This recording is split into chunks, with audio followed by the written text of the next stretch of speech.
Le Congo a besoin de ses enfants, le Congo a besoin des hommes intelligents pour orienter ces pays et donner des solutions aux problèmes qui dérangent la République démocratique du Congo. C'est vrai, la situation est compliquée. À ces moments, ici en République démocratique du Congo et le monde entier est en train de subir des inflations, des problèmes, la situation n'est pas stable parce qu'il y a eu Covid et la guerre entre l'Ukraine et la Russie a posé trop de problèmes au monde.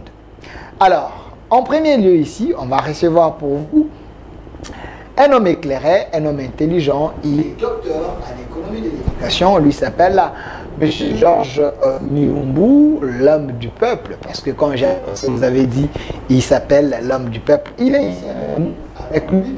On va tenter d'analyser un sujet important qui concerne les secteurs éducatifs en République démocratique du Congo. Avec lui, on parle d'un sujet, les systèmes éducatifs congolais rendent-ils les Congolais compétitifs? On va en parler avec lui. M. Georges Mulumbu, soyez le bienvenu. Merci beaucoup à ceux qui passent leur temps pour nous suivre à ces instants. Voilà, en deuxième lieu, on va recevoir M. Mathieu Takizala, qui est le DG de l'entreprise spéciale Autogarage. Avec lui, on va tenter un peu de réfléchir sur toutes les questions d'actualité sur les plans économiques, l'inflation. Quelles sont les propositions et les solutions durables pour éviter au Congo et aux Congolais le pire moment dans son histoire? Monsieur Takizala, il fera son entrée dans quelques minutes. Alors, je commence avec Monsieur Georges Mulumbu qui est ici avec nous. Monsieur Georges Mulumbu, la première question, ce qui se passe en RDC, est-ce ce qui se passe aussi ailleurs quand on parle de l'éducation? D'emblée, ça ne peut pas se passer partout de la même manière. Okay. Pourquoi? Parce que déjà, les noms des pays diffèrent. C'est-à-dire que les contextes, les modes de gestion, les habitudes et même les systèmes éducatifs diffèrent. Quand bien même, tous nous allons à l'école où il y a un bâtiment avec des enseignants, mais ce qui se passe dans ces bâtiments diffère d'un pays à un autre. Donc ça doit être différent. Ça doit être différent. Monsieur Filemon, j'aimerais avoir les photos des élèves, les apprenants congolais, parce que celui qui est ici, c'est quelqu'un qui a beaucoup fait dans notre système éducatif. Il propose beaucoup, mais il faut l'écouter. Alors, Monsieur Georges Mulumbu, quand vous regardez ces enfants ici qui espèrent un lendemain meilleur, un avenir meilleur pour la RDC, mais vous regardez notre système éducatif, parce que la question est là. Les systèmes éducatifs congolais rendent-ils les apprenants congolais compétitifs? Quand vous les regardez, êtes-vous d'accord qu'ils peuvent compétir? Oui, nous sommes dans un pays comme s'il y avait un naufrage. Les plus forts survivent et les faibles restent dans le chômage. La majorité d'ailleurs. Donc c'est ça notre système éducatif. Nous sommes dans un système qui n'a pas connu de bonnes réformes et cela ne nous soustrait pas, nous, experts d'aujourd'hui, de continuer à nous plaindre. C'est pourquoi nous faisons toujours un effort de mettre en œuvre des projets pilotes avec des évidences qui peuvent nourrir la politique du pays pour faire de très bonnes réformes. Et donc, ces jeunes-là, comme tout jeune qui étudie, c'est avec le but d'aller, selon notre système, avoir un emploi. Et on serait aussi fier dans un pays où les apprenants apprécient l'école pour elle-même. C'est-à-dire que la personne étudie et fait autre chose. Malheureusement, le système ne nous amène pas dans ce sens-là.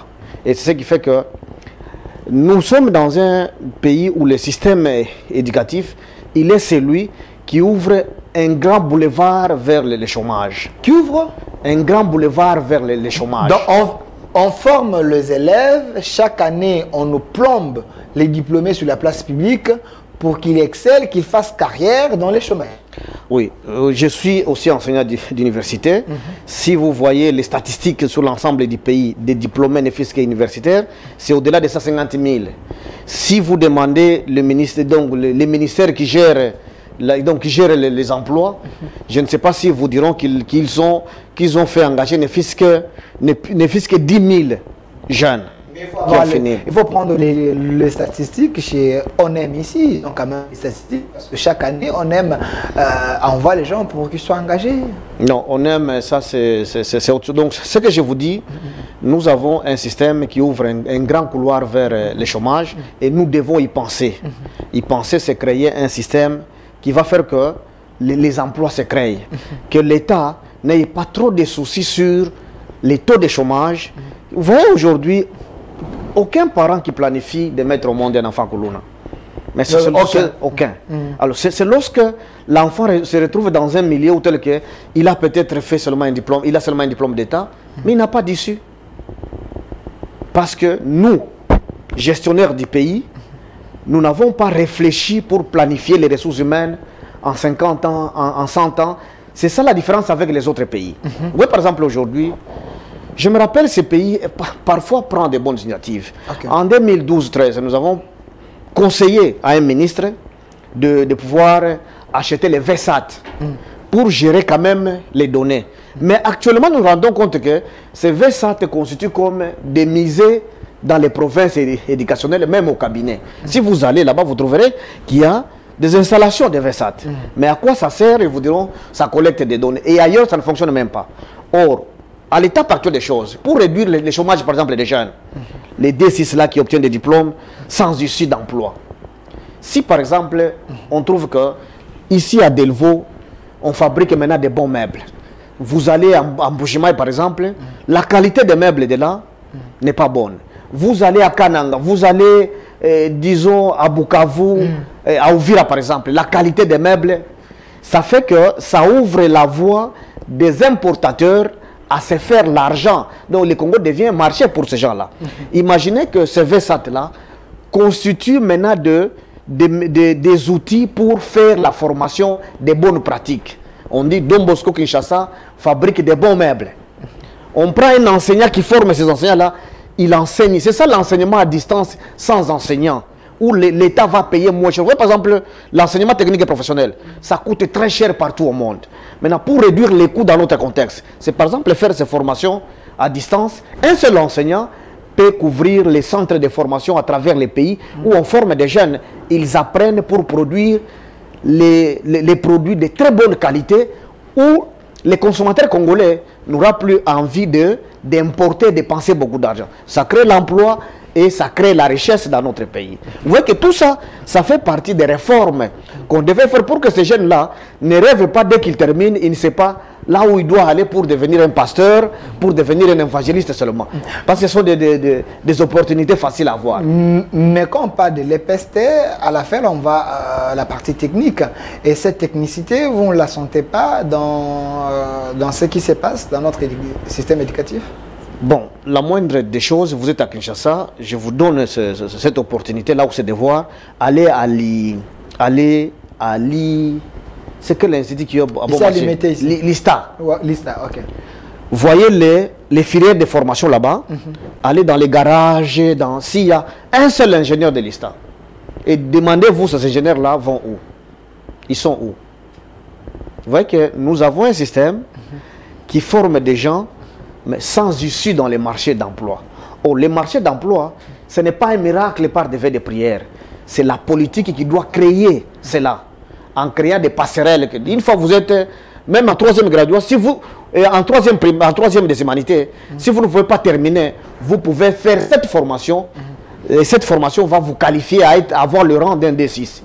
Et ainsi de suite dans plusieurs domaines. Donc, pensez-vous que si on amène plus dans notre système éducatif la spécialisation, ça aiderait les Congos à aller plus vite qu'avoir les enseignements généraux? Le monde d'aujourd'hui, nous sommes à l'ère de l'économie des connaissances. Plus vous connaissez, plus vous gagnez. Moins vous connaissez, moins vous gagnez. Parce que l'époque des biceps physiques est déjà finie. Imaginez-vous ceux qui construisent des chaussées ici. Ceux qui soulèvent les manœuvres là ne gagnent rien. Mais un ingénieur qui vient avec son ordinateur, avec sa casque, il gagne 100 fois mieux que celui qui a fait que la route soit là, en termes de soulèvement de poids. Et donc, la spécialisation reste la meilleure option actuellement. C'est ce que fait le monde, disons, les pays anglophones. Lorsque nous parlons des différences, c'est aussi ces approches-là. Même les LMD dans les pays anglophones diffèrent totalement de ce que nous appelons LMD ici dans les pays anglophones. Comment ça? Parce que c'est ce qu'on nous a amené ici en disant qu'on va s'adapter avec... Bon, malheureusement, nous sommes dans un pays où c'est plus du fait que nous manquons un bon capital humain, hein, cette spécialisation. Qui connaît quoi? Nous ne posons pas ce genre de questions lorsque il faut donner des responsabilités aux gens. Est-ce vrai d'abord que la RDC manque? Est-ce vrai d'abord que la RDC manque un bon capital humain? Parce que nous avons des professeurs ici, les professeurs full, les docteurs, les experts, ainsi de suite. Mais quand vous dites ça, c'est comme si vous crachez sur l'expérience de tous ces gens-là. Bon, moi je ne vais pas entrer dans la polémique. La misère que nous vivons aujourd'hui, c'est une réponse à cette question-là. Plein de professeurs, plein. Mais pourquoi nous ne sommes pas en mesure de fabriquer les matériaux aujourd'hui? Vous comprenez?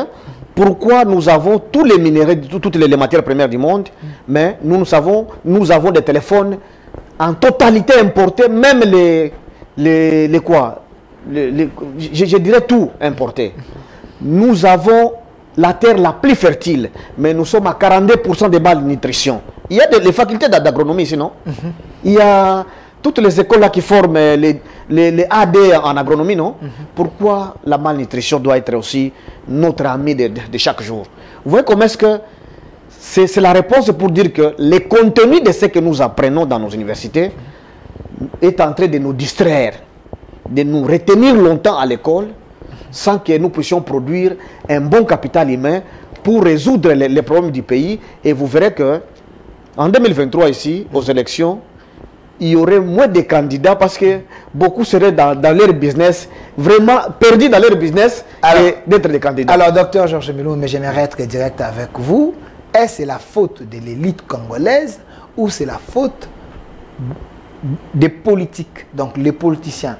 Les gens qui ont la signature, les gens qui ont le pouvoir, c'est eux qui ne sont pas les vrais visionnaires.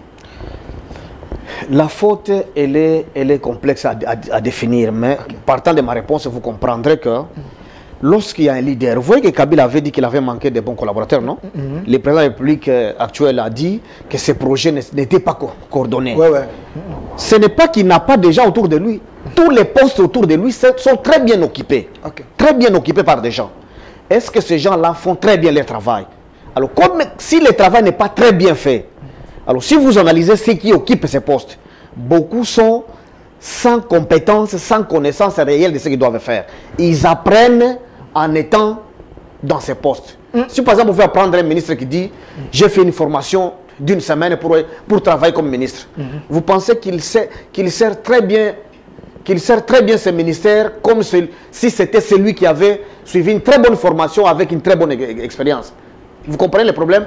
Nous avons un bon nombre numérique de diplômés. Un bon nombre numérique de diplômés. Mais la qualité des diplômés pour servir, pour remplir. Vous voyez, si autour du chef de l'État, par exemple, il y avait 80% de très bonnes personnes, le président de la République se reposerait et il serait un meilleur président. Mais M. Georges Milumbu, il y a quand même des ministres.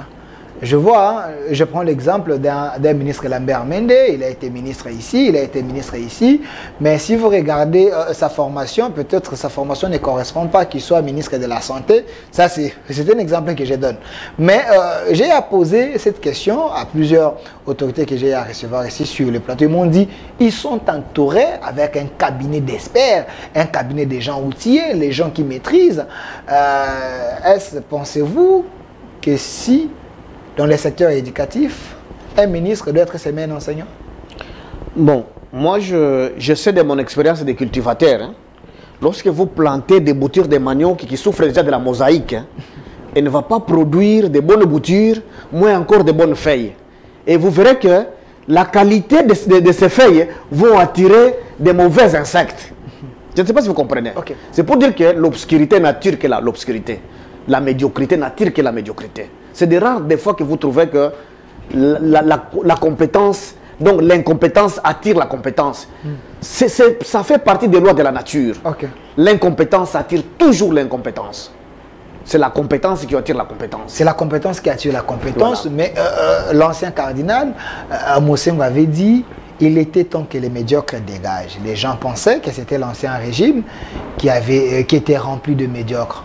Mais on constate aujourd'hui, même le nouveau régime, et la situation semble rester la même, ou peut-être la situation s'est empirée.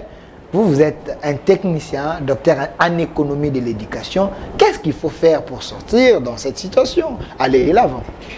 Bon, c'est pourquoi moi, au lieu de parler de ce que la politique amène, vous voyez par exemple les pauvres chefs de l'État, pour faire son gouvernement, il ne peut pas le faire seul. Hein. Il doit absolument consulter. Il y a la loi de la majorité, ça, la Constitution, il est obligé. Il ne peut pas changer. Mais au-delà de ça, il a le pouvoir de décider qui doit être avec lui. Okay. C'est pourquoi il y a des critères que envoyer 3 noms, envoyer 6 noms. Pouvoir discrétionnaire. C'est pour que dans sa discrétion, que ce service l'aide à scruter les choses. Parce que vous pouvez voir, il y a des ministres même dans le gouvernement actuel. S'il a une grande qualification, c'est un D6. Mais il est ministre. Vous dites. S'il a la grande qualification, c'est D6. Mais il est ministre ici. Dans le gouvernement actuel? Actuel ici. Ok. Mon cher, tel que nous sommes là, vous avez étudié, non? Vous connaissez vos collègues. Vous connaissez que celui-ci n'a pas fini. Oui. Mais par magie, il vous sort avec un diplôme soi-disant de l'ISTA. Hein? Vous voyez? Et il est ministre. Okay. Vous voyez que tout ça, ce manque de rigueur aux gens qui doivent conseiller utilement les chefs de l'État, ça a des conséquences très énormes dans la gestion, dans le développement de ce pays. Je ne sais pas si vous comprenez. Okay. Ça, c'est déjà au niveau de la prise de décision en tant que chef de l'État et tous les services qui l'accompagnent. Maintenant, la réforme, par exemple, du système éducatif, ça n'a rien à voir avec les chefs de l'État. Parce qu'à partir du moment qu'il donne la responsabilité à un ministre sectoriel, c'est-à-dire qu'il doit assurer le plein leadership de son secteur. Et s'il ne peut pas faire des réformes utiles, les pauvres chefs de l'État, il ne peut que souffrir de ce manque collectif de capital humain, parce qu'il ne peut faire qu'avec les gens qu'il a trouvés. Peut-être on lui a dit que celui-ci c'était un bon. En réalité, il n'est pas bon. On ne peut pas créer d'autres Congolais dans ces partis-là, par exemple. Vous voyez la difficulté maintenant. Donc il y a des partis pauvres, là où il n'y a pas de cadres capables à servir le pays. Et c'est une partie qui doit vous proposer ces ministres-là. Qu'est-ce que vous voulez? Vous voyez. Et aussi, le trafic d'influence aidant, la corruption aidant, beaucoup de facteurs qui ne favorisent pas la méritocratie. Disons la méritocratie. Vous voyez, donc, les réformes relèvent de chaque ministère. Vous voyez, par exemple, aujourd'hui, nous savons que les chefs de l'État ont pris la mesure de la gratuité, qui est une très bonne mesure. Parce que l'objectif de cette mesure, c'est pour le développement. Pour que la majorité des Congolais apprennent à lire et écrire. Parce que déjà, si vous connaissez lire et écrire, vous êtes sauvé de la pauvreté. Donc, une fille qui ne peut pas terminer l'école secondaire et qui aurait fait ses 6 ans primaires, elle peut bien lire son ordonnance pour administrer les médicaments de son enfant. Elle peut bien faire les calculs de son petit business. Vous voyez comment est-ce que cette gratuité c'est pour un objectif de développement. Mais à partir du moment qu'on prend une mesure où les enseignants ne peuvent pas s'occuper normalement de ces enfants parce qu'ils sont nombreux dans une salle de classe, ces enfants-là sont devant un enseignant non payé et à 4 années scolaires, vous pensez c'est quel capital humain nous sommes en train de jeter sur le marché? Est-ce que nous avons encore les enseignants non payés aujourd'hui? Il semble que l'actuel ministre a déjà terminé ces problèmes, les choses évoluent. Bon, moi je ne saurais pas flatter mon pays parce que c'est de ça que nous parlons. Okay. Ces pays-là qui se font des noms, ce n'est pas à cause de l'air minéré, c'est à cause du capital humain qui est capable de transformer leurs ressources en richesse. Mais c'est ce qui fait que nous manquons ce bon capital humain, qui fait que nous sommes pauvres. Vous pouvez aller dans les provinces minières, là vous trouvez que la population est assise pauvre sur l'air minéré. C'est par l'ignorance. C'est le premier fléau qui fait que nous soyons pauvres. Et cette ignorance provient de notre système éducatif. Si vous pouvez terminer l'école primaire, vous ne savez ni lire ni écrire. C'est-à-dire que vous n'aurez pas développé les goûts de l'effort personnel.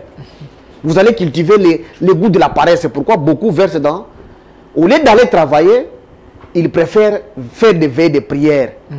La nuit tout comme la journée. Dans les fanatismes. Vous comprenez? Dans la distraction. Vous comprenez là où le système éducatif bien réformé peut nous produire un bon capital humain si nous avons 70% des Congolais qui ont le goût de l'effort, qui pensent qu'on ne peut gagner que par son travail. et dans un effort compétitif, vous verrez que on aurait moins d'espace à cultiver parce qu'on aurait déjà des fermes partout.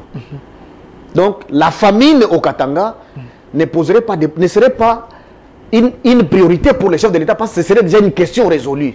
Et ça provient d'un système éducatif qui aurait préparé des gens, par exemple, 18 ans passés, 30 ans passés, 50 ans passés. Maintenant, qu'est-ce que nous faisons maintenant?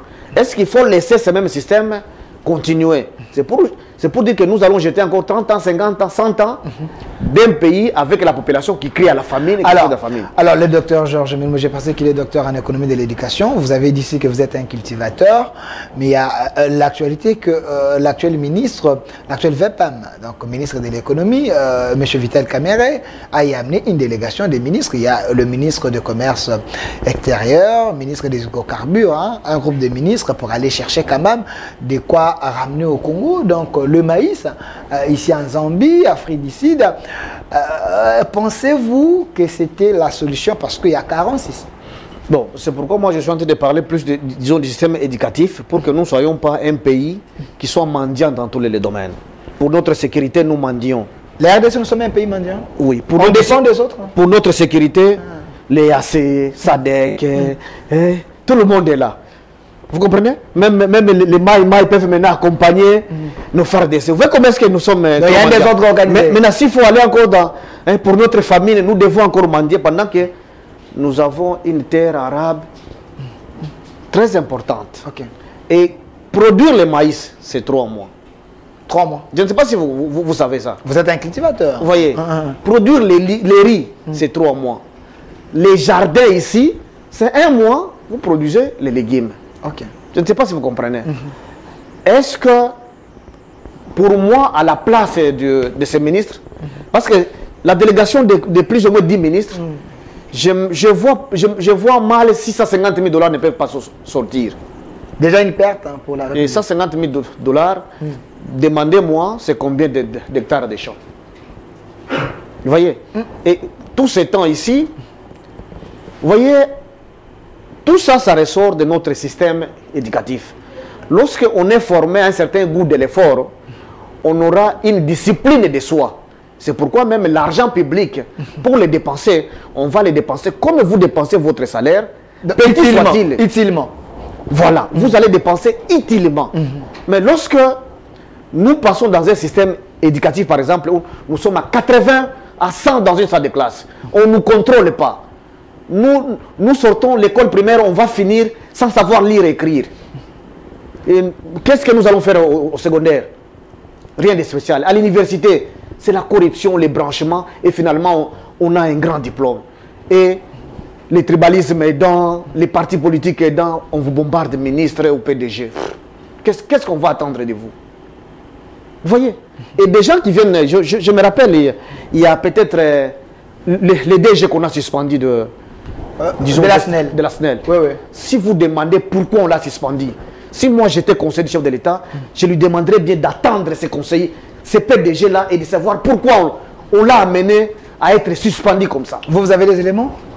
Aidez-nous, vous êtes un chercheur. Je dis bien que le président de la République a besoin de gens rigoureux pour l'aider. Parce que le Congo ne mérite pas d'être un pays sur...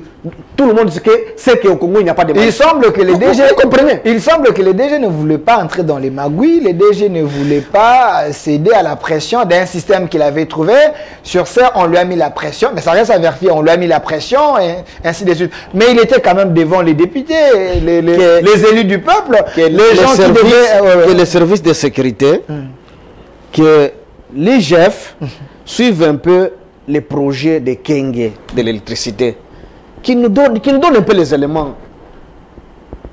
Vous comprenez? Soyez clair. Moi, je ne sais pas trop, je dis les projets de la SNEL, de Kenge, qui donnent un peu les éléments là-dessus.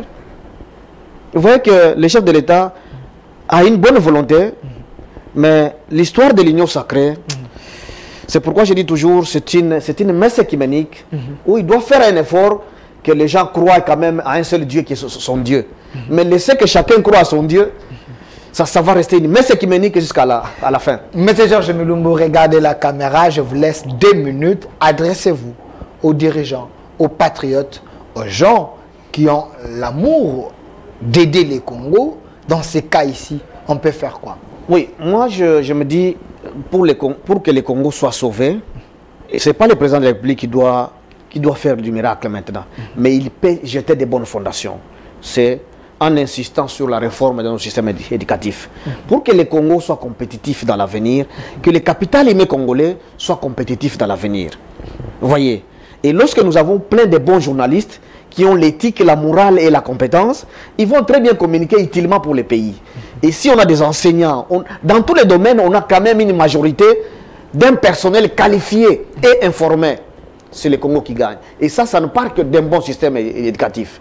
Et pour que notre système éducatif soit donc, et ce que nous appelons la performance externe, c'est-à-dire on forme des gens, dès qu'ils sortent, que beaucoup créent les emplois et que ceux qui restent soient aussi employés soit par l'État ou par d'autres privés. Et ça, il faut un contenu de programme qui révolutionne les choses. Ce n'est pas dans les discours ou dans les veilles de prière qu'on aura des miracles. C'est dans le travail. Et c'est là avec une réforme sérieuse. Et ce n'est pas avec les opportunistes.